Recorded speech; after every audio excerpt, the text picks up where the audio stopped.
Okay, so we now have our screen connected. You can see how nice and neat it looks, nothing on top. Again, someone might want to spray paint those or put a drapery down below. That's perfectly fine. But if you notice the screen right now, it's actually just duplicating different patterns over and over and over again because we have not programmed the screen. We have not programmed the controller yet. So let me go ahead and show you the brains of this as we come this way, please. If you look right here, you're going to see that what we have here is we have now the, we're using, actually on this one, we're using the 600, which is more than enough for that screen. Usually it's going to be a 300. And then we're actually using the 909, which in most cases on a screen that's going to be the 615, but they go the same way. This is the controller or the sending card, and this is the video processor. This helps map out the screen. This helps scale the screen and then work as a switcher as well. Okay, so let me show you a few ways we connect this first of all. So if I go ahead and turn this over here, you're going to see that we connect the data cords back there, back in the back of that screen, the two data cords. And those two data cords are going to the controller first. They're coming in here and they're coming in as one Cat5 there, one Cat5 there. This particular sending box has enough for 4 ports. This can run a screen of over 45 panels. In this case, it's only a 14 panel SAILA package. So what happens, first of all, I'm going to plug these in with the power cords, both of these power cords plugged in. My next process is to connect my Ethernet cords to the sending box. Again, if you have a little 300, you do the same thing there as well. And now the connection, the way that the sending box reads to the processor is through this DVI cord. So on the bottom, I just have one option of DVI out. However, on the processor, I have a choice of DVI out or DVI in. Excuse me, the bottom is DVI in. On top, I have the choice of a DVI in or DVI out. So what's going to happen here is that I'm going to get an image. I'm using a HDMI cord. Again, you're using a PC, Macs do not work with this. So I'm going HDMI out to my processor on an HDMI in, okay?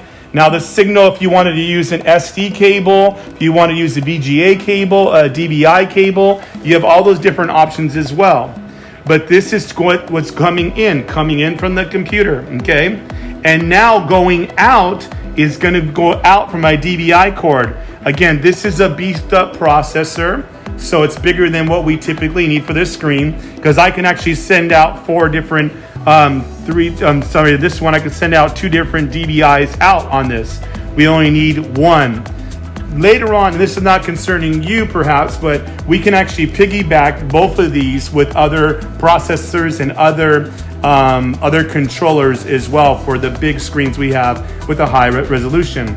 Once again, HDMI out from my computer to HDMI in. Send this signal out from my DVI1, sending it out and putting it into my controller. From my controller, it goes into the DVI, and then we're going Cat5 out to the screen.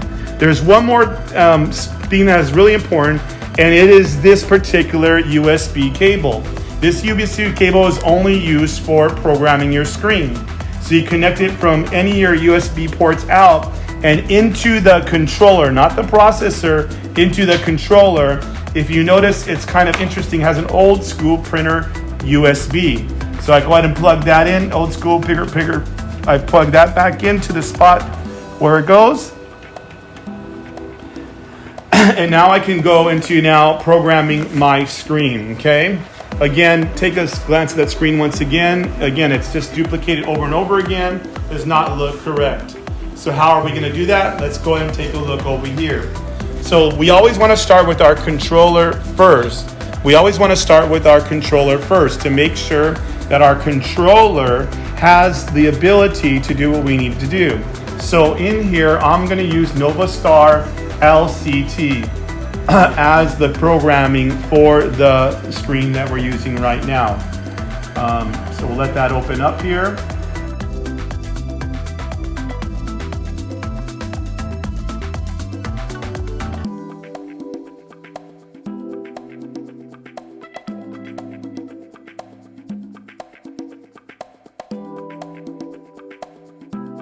open that up, it says sending card, receiving card, or screen connection. Sending card, receiving card, or screen connection. Don't go to sending card and receiving card. That's a space where we would need to go to if perhaps we were actually gonna have to reprogram every single panel, which we don't want to do. So we go to screen connection here.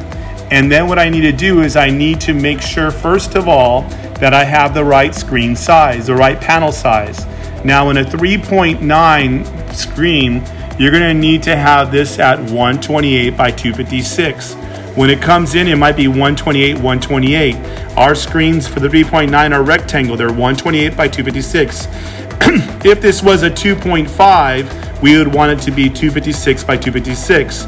These are actually in order. If they weren't, you just press apply and press apply. So now I know it has the right screen panel size for each one. Now the key to this here, you see here we have a sending box. How many sending boxes in this? We have one sending box we have down here. If there was a giant screen, we would piggyback different sending boxes. My sending box has four ports in it. We're only utilizing 2, okay? So what we gotta do is we need to come here where it says columns and rows. So how many columns do I have in my screen? I have 7, my panel 7, my screen is 7 panels wide. So I'm gonna put here 7 columns. How many rows do I have? My screen right here, my Selah, is actually 2 rows high. So that's correct. Now I press reset all, okay? Now this is like you're looking at your screen and the panels that you have already. And what we're gonna do is we're gonna go ahead and make sure that we program these right. So I'm gonna go to now my port one, and I'm just gonna go ahead and click the way that these are in order. Remember, this is as if we're facing the screen. Behind the screen, it's going this way, but we're facing the screen, it's gonna go this way. So I'm gonna click right here, and I'm gonna click away to the next one. It has a little S to start, a little E to end. Go there all the way to the end, because we're just running ours straight. Now I go to port 2 now, because that was port 1, port 2. I'm gonna do the same thing. And if our screen is actually in the right direction, we'll see what we have here in just a moment. Once I do that, now I'm gonna put down here, very important, send to hardware. And that will now send it to my screen. And I want us to go ahead and take a look at this screen. Okay, so now as we take a look at our screen, it looks like we got it pretty much down pat. It looks like it's in proper order. But if you notice here that this part of the screen is not showing anything. So before you freak out and say these are broken, they're not broken, they just have not been scaled. Remember, that's what the top apparatus, our processor's for, is to scale the image, okay? But our mapper says that these are pretty much in order the way that it should be. So let's come back and let's take some very important steps. Do not miss these steps or you'll be very disappointed afterwards. What I have to do is I now have to save this in 3 different ways. The first thing I need to do is I need to put save to file. And you can just call this whatever your church name is. So I'll just put Christ Church, and I'm going to call this the Selah configuration. Okay? And put save.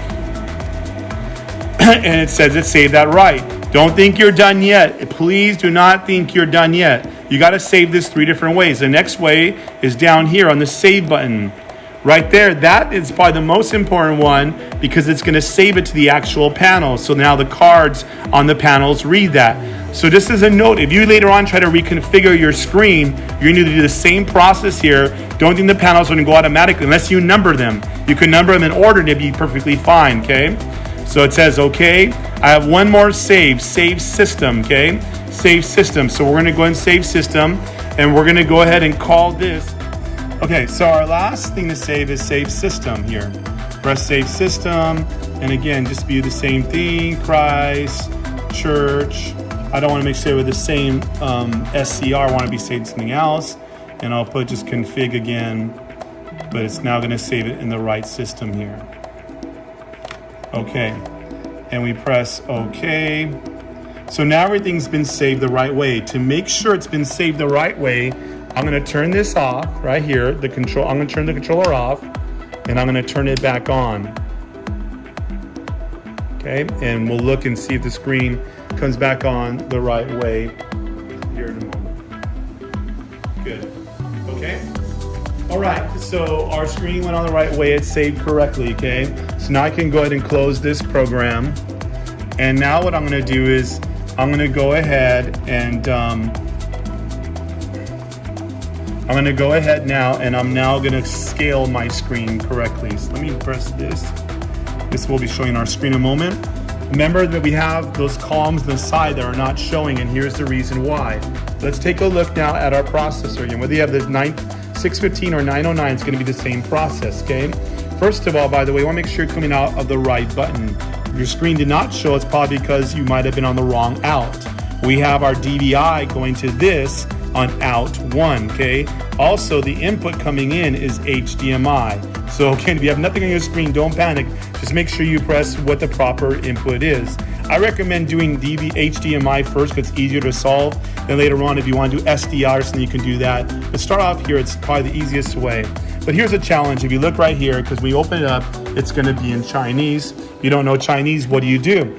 Find a good interpreter or go in Google. No, you go to setup here, go to setup. Sorry, this is how your screen would look originally, just all in Chinese, and you don't understand what that means. Go to setup here, and once you press setup, if I come back here, I'm going to see that now there's a language I can choose, and I go down to language, and I'm basically doing it with my dial. I could either do this with my dialing in here or going down. I'll just go down to language, press OK. Now look, it still says I have some Chinese language. Now I'll use my dial to try to just get it in. I see the word English. English sounds good to me. Press OK. And now we should be good. I'm going to back out of this now. I'm going to back out of this now. And I'm backing out here. Okay. So now we got to come and now we got to scale our screen. The way we scale our screen, I wanted you to notice that our input is 1080 by 60 hertz. Perfectly great for your screen. But our screen size is the same. We need to fix that. So what I'm going to do here is I'm going to go ahead and I'm going to go back to setup, and output CFG is something you don't want to touch unless I instruct you to do such, because that's using multiple controllers. So for example, if I had a huge screen, I'd break the screen up either 1 or 2 pieces, and that would slice them to make it all become one image. We don't need to use that for this size screen. Okay, so, but I do need to go down to output image. If I go down to output image here and press OK, I see that my screen says that it's 768 by 511. 768 by 511. Well, my screen actually shouldn't be that size, and I'll tell you why. If you would see here, we have in the screen here, we have 7 panels, and our 7 panels are 128 wide. Again, if this was 2.5, it would be 256 wide. But 128 wide, so times 128 equals 896. That needs to be my width. So I come back over here and I start turning it till I find my 896.